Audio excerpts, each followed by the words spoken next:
Chapter 27, The Triumph of Conservatism. That title can be a bit misleading. You hear the word triumph, and many things come to mind: victory, success, Wu-Tang Clan. But the notion behind this entire chapter may not necessarily be a triumph, but a reaction to the liberal nature of the 60s. One could call it a triumph because we begin to see, um, I guess, the entire spectrum of America addressing concerns. You never really want any um, side dominating one or the other. We run off the hopes that all of America is being heard. In this chapter, we'll be dealing with a conservative era where much of the actions, actors, and movements of the 60s are being challenged by a counter effort, primarily throughout the 1970s. So let's go ahead and jump on into that. In the 1970s, we're going to see, and not for nothing, we probably should dial it back just a bit. If you recall, Kennedy will be assassinated in 1963. Immediately, the Vice President of the United States, who was Lyndon B. Johnson, will be sworn in as President of the United States, passing landmark legislation such as the Civil Rights Act of 1964. Now, 1964 is an election year. He will, of course, run for office, and he will win the nomination and the election. He will be elected in 1964. And during his first term of his presidency, he will initiate his war on poverty, his domestic program for the Great Society, pushing for programs like Medicaid, Medicare, the Voting Rights Act of 1965. His domestic agenda often gets, I guess, overshadowed by, of course, the looming Vietnam War that is taking place. It becomes very tenuous, of course, and to such a degree, after the Tet Offensive in 1968, Johnson declares that he will not accept a nomination for a second term. There was an argument, well, no, you already served a term. Well, he finished Kennedy's term. I guess you could technically make an argument that he should be afforded an opportunity to be elected to a second term, if you will. But, they run as a ticket, but, it is what it is. And he ultimately decides not to run in 1968. The Republican Party, and of course, with the way in which the war is heading, the Republican Party will put a candidate up for election by the name of Nixon. And Nixon will win in 1968. Very close election. And of course, Nixon is considered a conservative nominee. He was the vice president under Dwight D. Eisenhower, made a bid for the presidency in 1960 against Kennedy and was not successful. But this time around, he was. And there's a tendency to look at Nixon as a Republican, because he was, and as a conservative, because he was. Nixon is a lot of things. If you delve deeper into the material, I mean, there's a lot to be said about this individual.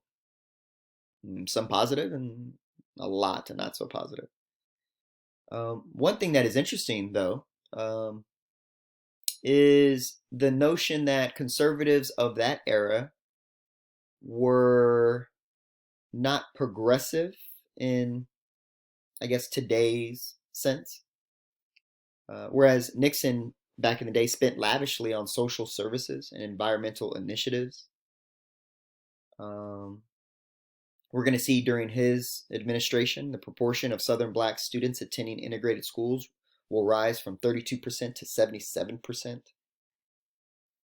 We are seeing the fruits of early civil rights activist efforts finally taking root or bearing fruit.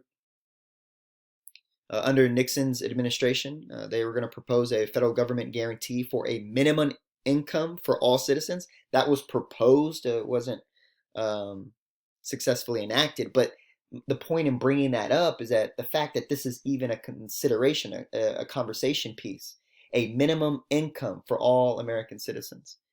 Um, you know, when we consider our economy right now, and many Americans are struggling to make ends meet based off of their salary because of inflation or so-called inflation. The paradigm or the argument that was made forever was, well, if we raise the minimum wage, if we establish a minimum wage, um, then everything will become more expensive. You will have inflation. Well, guess what? We have inflation and we didn't do anything. And so uh, it's interesting how we got here, but we're here. And when we do find ourselves in these situations, uh, many conversations are being had and solutions are put forth. Whether that be a minimum income for all citizens, oftentimes considered socialistic. Let's be mindful: the government would be providing individuals with these funds. However, the government doesn't get money unless it comes from us. It's our money. We're just simply making decisions that we want it appropriated in this direction. That's all. Um, and of course, again, it's proposed. It's not successfully initiated. As you heard people speak of a minimum income in the 2020 election, maybe with Andrew Yang was a nominee arguing for some type of guaranteed income. Um, Also, Nixon pursued affirmative action programs to upgrade minority employment. However, over time, he will attack the policy. If you're not aware, Nixon used fairly colorful language when describing people of color, people of Jewish descent. Um, he was a very paranoid man. Um, Constantly thinking and overthinking tends to get the best of many people. Um, but the whole purpose of this slide is not to humanize Nixon, not one bit. The purpose of the slide is to kind of deconstruct the notion that conservative presidents have to act conservative or or I should say liberal presidents have to act liberal. Presidents need to act as our nation requires or desires at that moment. That regardless of the party that they represent when they were nominated, when they swear an oath to an office, they are now president of these United States and therefore have to represent the interest of all people throughout the United States as much as possible. And therefore, at times, a president will appear to be liberal, and other times a president can appear to be conservative. At this time, I would like for you guys to underline the Regents of the University of California versus Bakke. And I'm going to underline it here.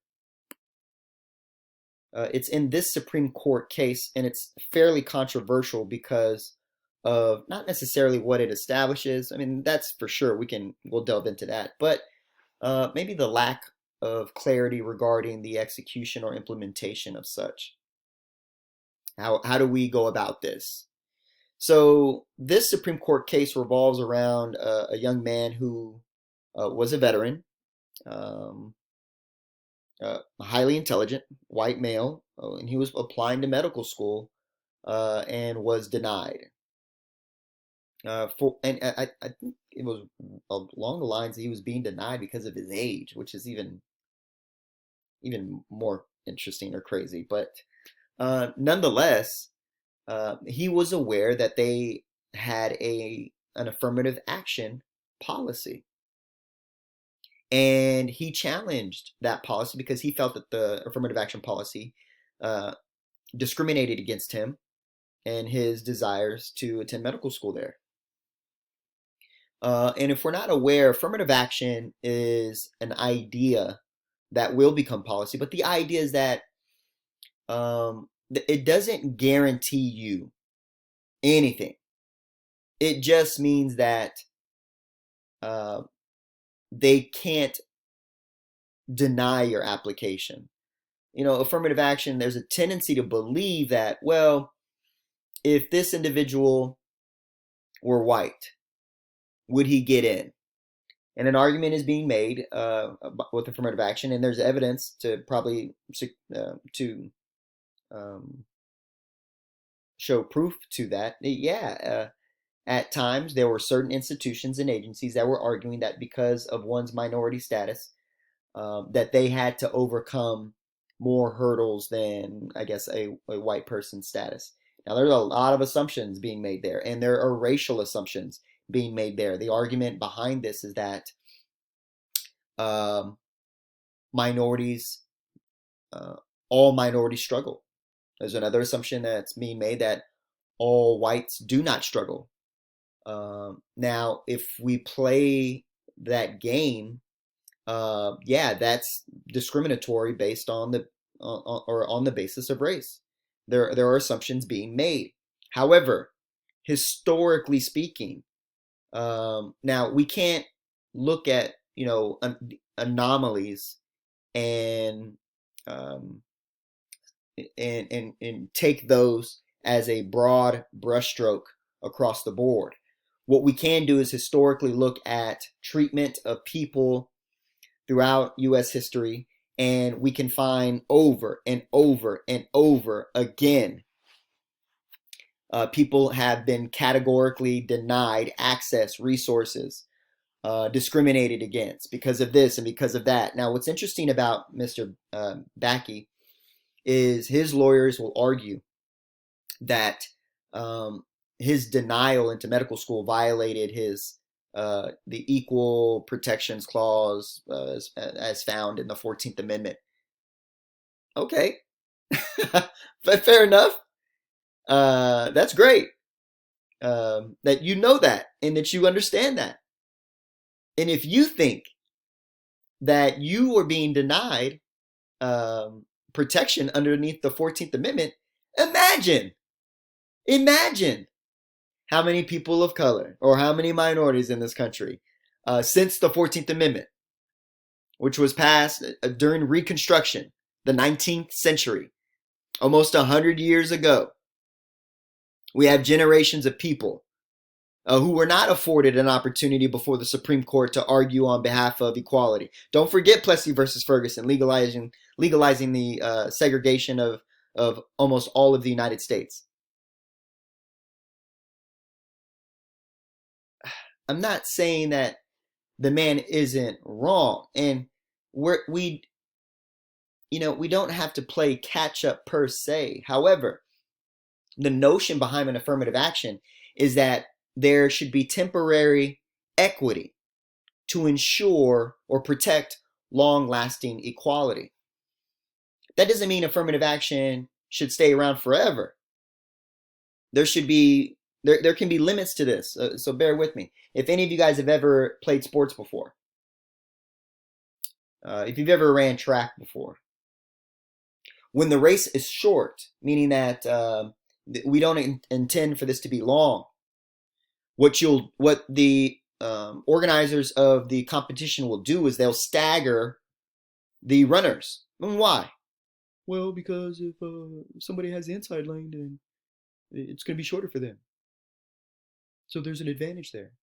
Yes, but the appearance, though, the appearance, if you don't know anything about the race, the appearance is that the person on the outside lane has an advantage because they're positioned further up on the track. That's the appearance of that. And if you don't understand the race, it would give off the impression that the person on the outside lane, let's consider that person a black person, and then the person beneath that a Hispanic person, and then the person beneath that an Asian person, and the person beneath that a female, and then let's say the person on the inside track happens to be a white male. The appearance, again, if you don't know anything, the appearance is that, these people have a better advantage than me. Well, then you don't understand the game. What game are you talking about, Mr. Song? I'm talking about U.S. history. And I think, we run into a lot of those problems. A lot of cats think they know U.S. history, and they're walking around, well, I got an A in U.S. history. I got 100 in U.S. history. I bet you did. Because most people, there are history classes where a lot of them are taken as almost, my coach taught me this, and it was a blow off that, it was fun this, and we did hand turkeys for Thanksgiving. And then when you actually have a history class where, your writing is going to be scrutinized, you're not allowed to submit that. You're wrong in this particular question. There should be accountability. History should not be a blow-off class. Just because you get an A in math, just because you got an A in engineering, doesn't mean you're going to get an A here. People have to be held accountable for what we think we know. Because the problem is you got a lot of cats running around here think they know everything. And that's a dangerous society. So when we look at the race, it appears affirmative action is reverse discrimination, which is interesting. Reverse discrimination. And I already brought this up previously. It almost implies that we recognize discrimination, but it's going in a direction we don't like all of a sudden. Oh, now it's on me. Now I need to take this to the Supreme Court. Thank you, Mr. Backey.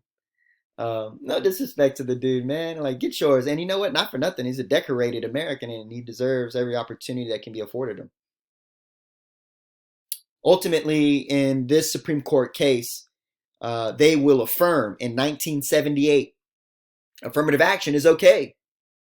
Institutions can make determinations based on a racial basis. However, they cannot have fixed quotas. That is not appropriate. That is rejected by this decision.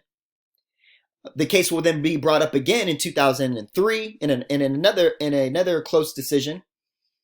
Affirmative action will be reaffirmed that institutions of higher learning may use race as a consideration in the admissions decisions.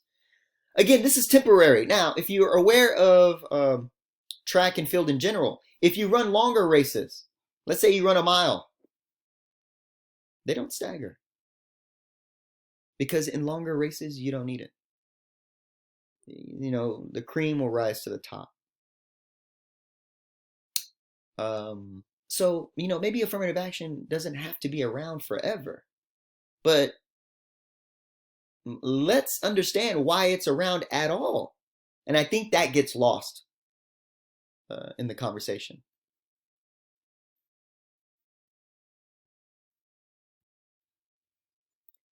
The women's liberation movement, the gay rights liberation movement are continuing to see the fruits of their labor proliferating throughout the 1970s. We're beginning to see more acceptance, recognition.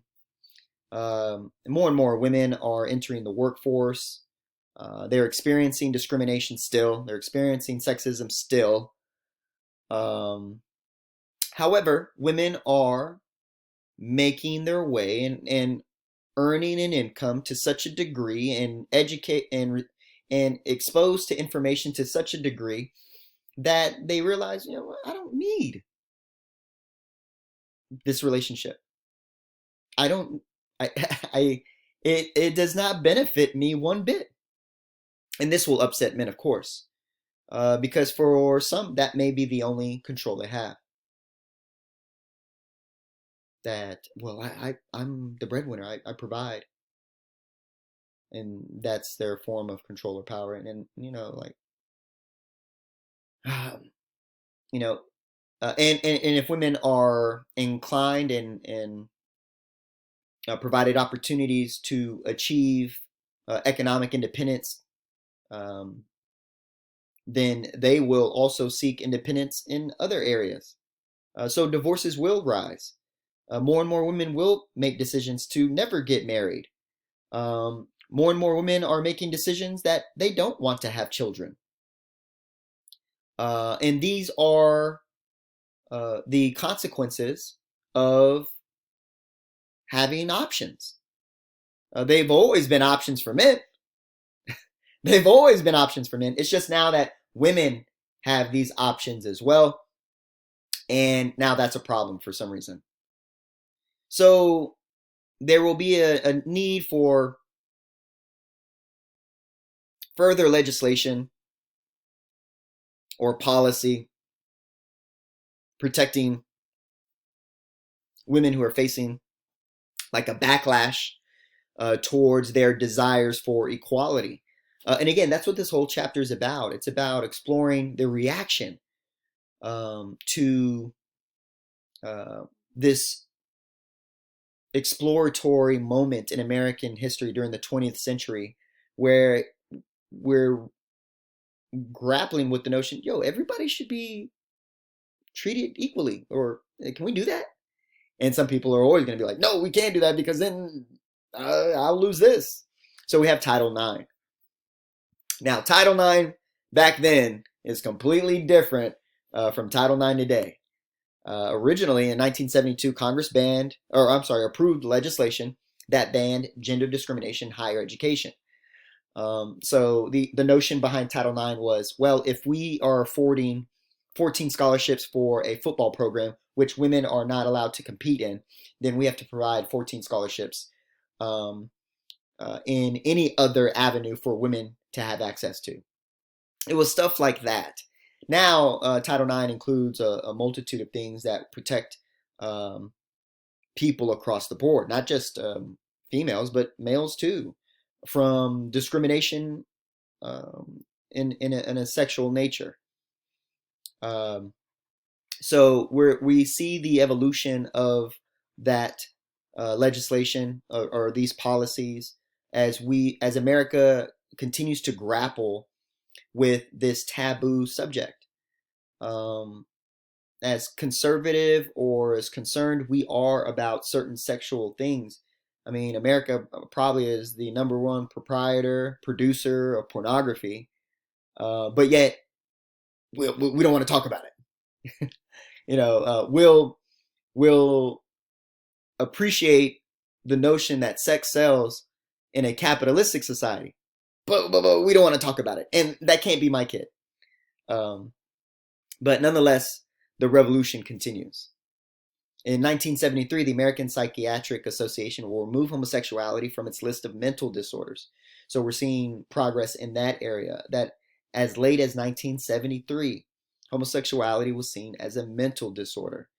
When we hear about conversations today regarding the transgender community or the LGBT community in general, regarding dysmorphia this or dysmorphia that, there are conversations being had, and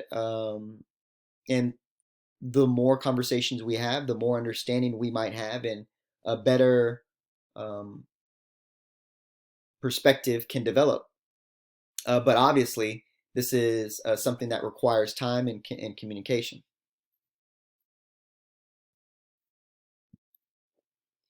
Now, in regards to President Nixon, he realized that far from being part of a united communist bloc, and what that is implying with that sentence is that communist China and communist, or I should say the Soviet Union, those guys must be cool and in bed with each other all the time. They must see everything eye to eye. They must be on the same page because they're both communists. And that's not always true. And in this particular case, Nixon had an understanding uh, that it wasn't true. China had its own interests. China had desires to play a major role on the world stage, that they didn't want to be relegated to a communist bloc with a communist world, or relegated to a sector of the world. They wanted to be number one. And in order to be number one, you got to be available. You got to be around. The Secretary of State is Henry Kissinger. And he's going to secretly visit China in 1971. And Kissinger is going to engage in what is considered foreign policy. It's called détente. Let's go ahead and underline that. Kissinger's détente, to be exact. And the idea behind this is a little bit of like, let's play your enemy against, I guess, a frenemy.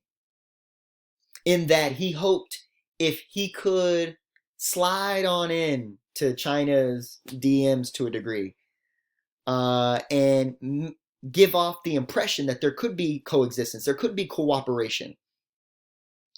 We could have reduced hostility. And if you took a couple steps towards me, that would create a wedge between China and the Soviet Union. And this is seen as very slick political maneuverings, almost making Kissinger like this, I don't know, like this premier statesman. But to me, I'm aware of this game. It's a game that was played often against Native American tribes by U.S. agents, where they would cozy up with certain tribes with the intent that it would cause disruption and disunity amongst other tribes. And in that disunity, then those tribes might have division or conflict, making them much easier to be conquered in due time. Kissinger's détente is operating in a similar capacity. The notion was to create a wedge between China and the Soviet Union so that they might begin to question each other. They might begin to be in conflict with each other, challenge each other. And in doing so, that might further benefit the United States in the long run. And of course, that should be the interest of the United States. It's just the similarities are a bit interesting, but nonetheless, they will be successful. Nixon in 1972, and 3 months later, became the first president to visit not only China. He visits the Soviet Union in 1972, visits China not terribly too long after, and the People's Republic of China would be recognized by the United States by before the end of the decade. So these are massive movements towards a desire for de-escalation. These are massive movements towards America's desire for de-escalation before the end of the decade. All initiated under Nixon's administration. Initiated under Nixon's administration. And if you're not aware, I mean, like if you look at China nowadays, they are a hybrid economy. I mean, granted, they're still communistic, but those cats have Walmart. That's the epitome of American capitalism. China has Disney World or Land or whichever one you want to focus on. It doesn't matter. The fact that they have Mickey Mouse in China tells you that China recognizes elements of capitalism that can be beneficial So they have somewhat of a hybrid system.